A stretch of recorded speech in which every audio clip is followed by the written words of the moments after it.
Okay, so if you're not done, keep working. But I'm just gonna start uh, mean value theorem. So three things for mean value theorem. First thing, has to be continuous, has to be differentiable.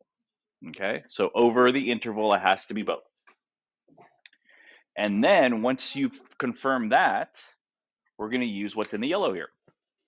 So the derivative, you set the derivative of f equal to the average rate of change, the slope from the beginning of the interval to the end of the interval. And then you solve.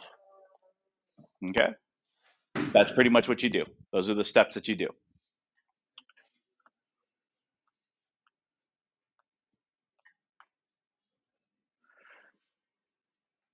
First thing we got to do, find the derivative.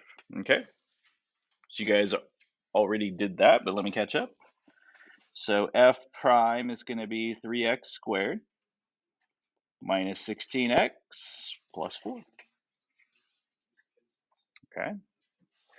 Now I have to find the average rate of change from the beginning of the interval 2 to the end of the interval 7. Okay. So I know I have 2 points. The beginning of the interval, the end of the interval.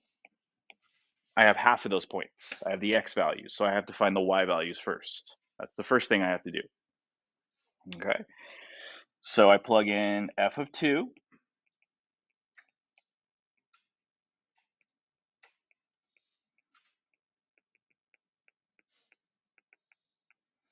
Okay, so 8 minus 32 plus 8 plus 68. The 8's cancel out. Oop, no, they don't. Sorry, they don't cancel out. I thought one of them was negative. Let's see. So I get negative 24 plus 8 plus 68. So that's negative 16 plus 68, which is 52.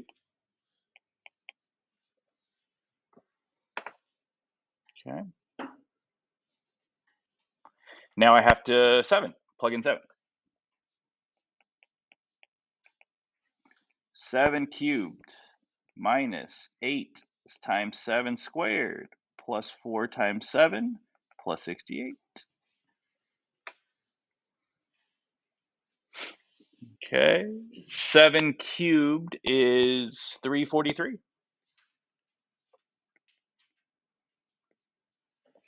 7 squared is 49 times negative 8. Let's see here.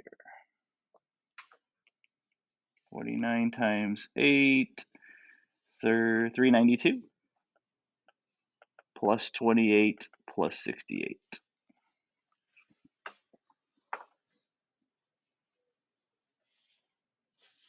Subtract. I'm going to get negative 49 plus 28 plus 68. Then I get negative 21 plus 68, which is 47.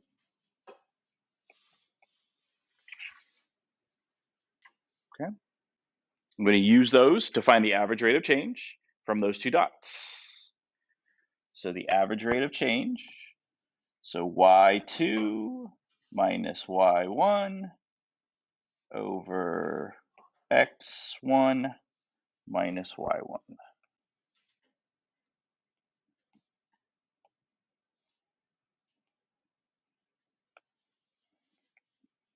So I get negative 5 over 5, which equals negative 1. Average rate of change is negative 1. Okay, that's my other part of the equation. Last part, set them equal to each other.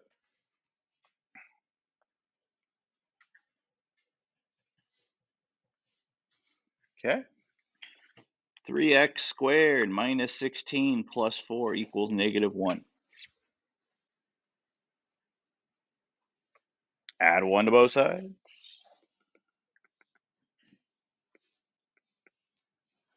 3x squared minus 16x plus 5 equals 0.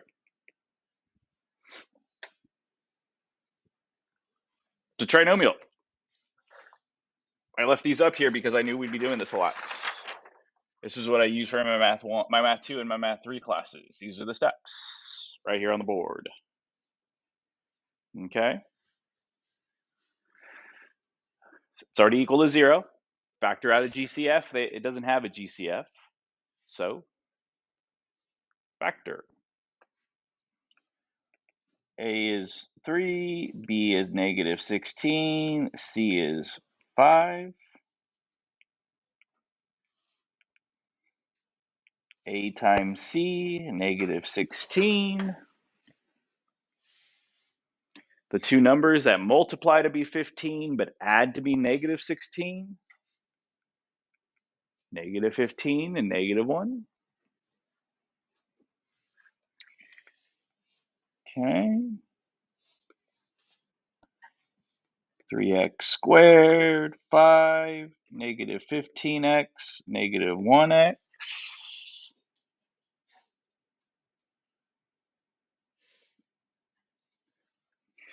So we get 3x. So I get 3x minus 1, x minus 5 equals 0. That's the factored form. Okay. Set each of those equal to 0.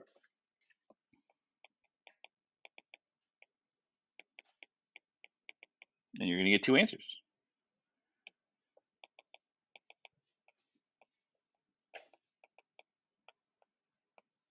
I get 1/3 as an answer.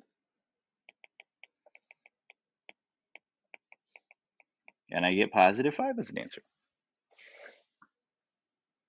Now my next question is, are they both answers? Is one of them an answer or none of them an answer? Only one of them's an answer. Yeah, which one's going to be the answer?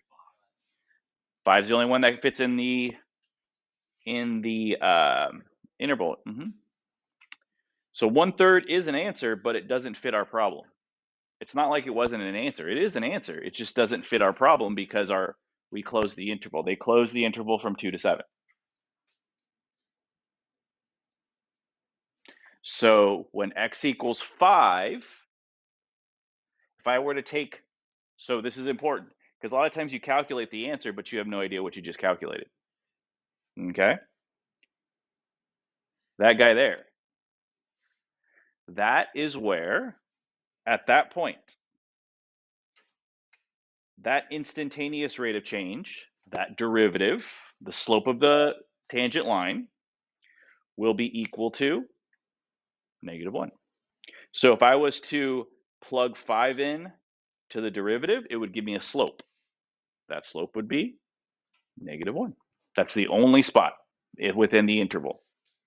Okay, 1/3 would work too, but it's not in the interval, so we don't care about that one. Okay, it's where it has the same slope as the average rate of change. Okay. Okay, so the last thing. I put this on here because it's a good time to, and it's kind of it's not really hard. It is kind of hard.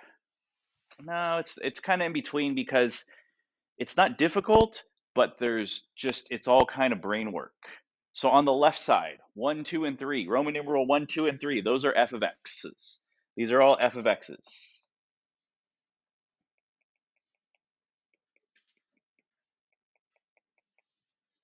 A, B, C are f primes.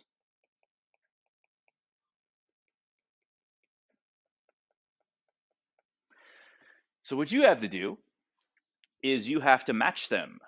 Which f of x goes with which f prime? So which one is the derivative of itself? Which one is the derivative of itself? That's what the question is asking. So Roman numeral number 1, if I were to find the derivative of this guy here, which one of it would be A, B, or C? A, B, or C? Simple enough. And there's no math to be done. Like, it's not like you calculate anything, right? It's not like I can calculate the derivative because they don't give me the derivative. They just give me a picture of the original. But it's difficult. Students have a lot of hard time with this because they can't visualize it. It's hard for them to visualize because this is all visual. Okay? So I put a little I put a little hint at the top. It says always start with horizontal tangents on f of x. So what I want you to do for 1, 2, and 3, these are the original. Put dots where there would be a horizontal tangent line. Put dots. Go put dots. There could be 1, there could be 2, there could be none. Dots where there would be a horizontal tangent line. Go put dots where there would be a horizontal tangent line.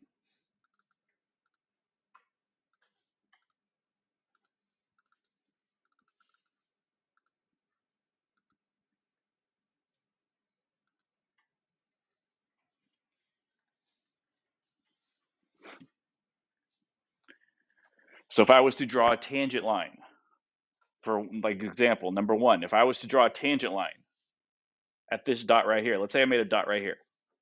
Let me make it real. This blue dot right here. Would the tangent line be horizontal? No, it'd be negative, right? The tangent line would be downhill. Well, where should I move that blue dot so that it would have a horizontal tangent line? At the bottom, the vertex of the parabola, right there, right? Anywhere else, it's either going to have a positive or a negative. Okay, that's the first one. The second one, horizontal tangent line. How many is this one going to have? 2, yeah. Right there and right there. What are other words for where I have those tangent line or those dots? If I wanted to say where I had those dots, what's another way to describe those places? They're always the maximum and minimums, yeah? Like for the first one, the blue dot is going to be the absolute because it's not going to go it's a parabola. It's not going to go any lower than that. That's absolute. But these guys are relative. They're relative maximum minimums. Okay, because this looks like the sine wave. Okay. This guy here doesn't really have a horizontal tangent line, right? It doesn't really have one. Okay, that's okay. So how are we going to use those? So these guys over here, this is the graph of the derivatives. So if I was to take the derivatives, so let's start with number 1.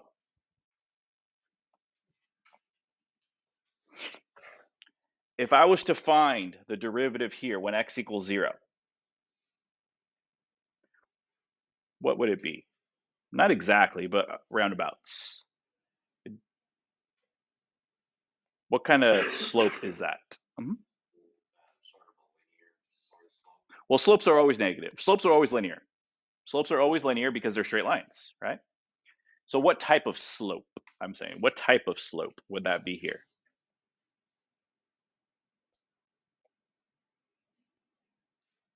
Negative, yeah, negative, decreasing, right? So what I'm going to look for is on where on the other guys is it negative? Where is it negative? Not the slope, not the slope. Where is the graph negative? What do I mean by when I say the graph is negative? Over here. What do I mean with A, B, and C? What do I mean when I say the graph is negative? What do I mean when I say the graph is negative? Yes, sir. Oh, thanks.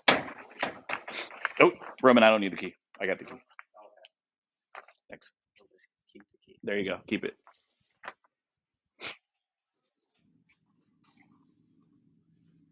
What do I mean when I say the graph is negative? If I say a graph is negative, any graph, let me draw a graph. Draw a graph that has nothing to do with what we're doing.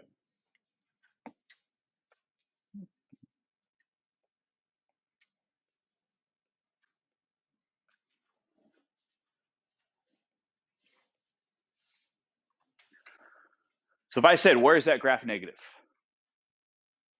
What are we looking for? What in other words, what am I saying? Not decreasing. No, not decreasing. That's the slope. If I said, where is the slope negative? That would be decreasing. Where is the derivative negative? That would be decreasing. But when I talk about this guy here, and I say, where is the graph negative? What is that? What am I saying?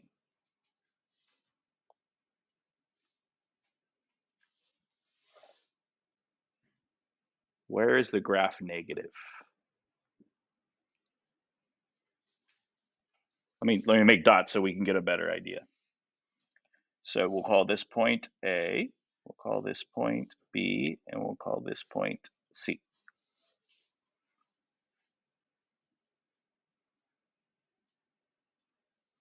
And we'll say this is positive infinity and negative infinity, because that's where those arrows are going. So from negative infinity to A, it's negative. Yes, why? You're absolutely right. This is one spot where it is negative.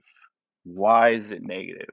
Because it's going in the lower quadrant where all the negative points are. Exactly. That's where y is negative. When I say where is the graph negative, I'm talking about the y value. Where is the y value negative? Where is the y value negative? It's also negative here, right? That's what I mean by when I say where is the graph negative. It's negative where it has a negative y value. It's below the x-axis, right? It's positive where it's above the x-axis. And at those dots, it's neither because it's on the line, right? So that's what I mean by when I say where is the graph negative. Okay, so let's go back to number one. What did we say about the slope? Let me use a different color here. At when x is equal to 0. What did we say about the slope? The slope is negative, right? So I'm looking for a graph that's negative at 0. At x equals 0, it's negative. So which one of the three, A, B, or C, is going to have a graph that's negative when slope? Let's see.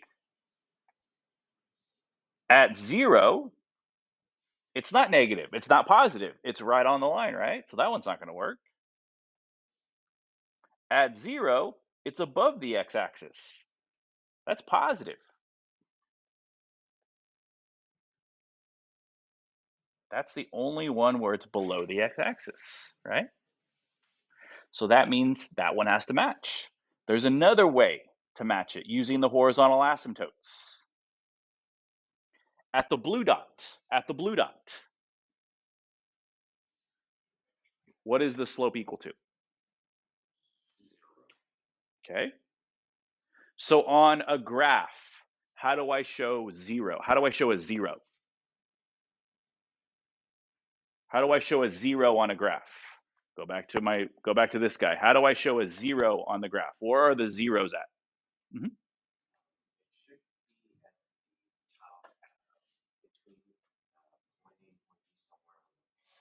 No. Where is a 0? Where are the zeros of this graph? Right? What's special about A, B, and C? They cross the x-axis there, right? That's what I'm looking for here. That's what I'm looking for. Okay? Because you're going to be doing this in a second here on your own, not without my help. That blue dot, the derivative is 0. So which one of the three graphs has a 0 about at that x value?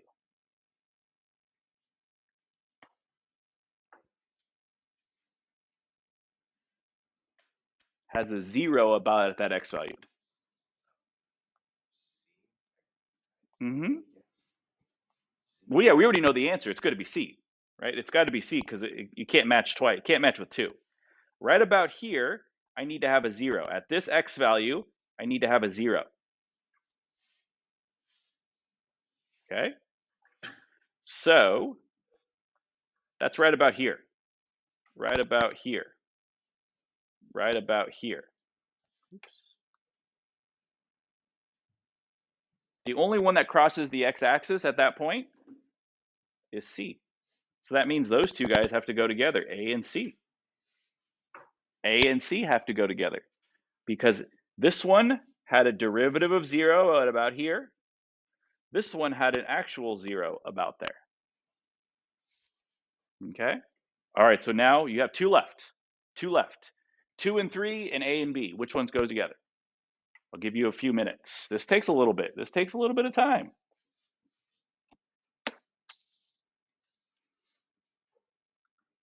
Graph number 1 is a quadratic. Quadratics are x squared. That's their quadratic. The degree is 2. The highest power is 2. If I take a derivative of anything with a degree of 2, it's going to have a degree of 1. That's linear. That's another way to match, right? Graph 2, we said it kind of looks like the sine chart, right? The sine graph. We know the derivative of sine is cosine. So I'm going to look for something that looks like cosine, right? That's B. And number 3 is actually a cubic. A cubic. Cubic is x to the third power. If I take the derivative of anything x to the third power, it's going to be x squared, right? That won't. If that happens, go for it.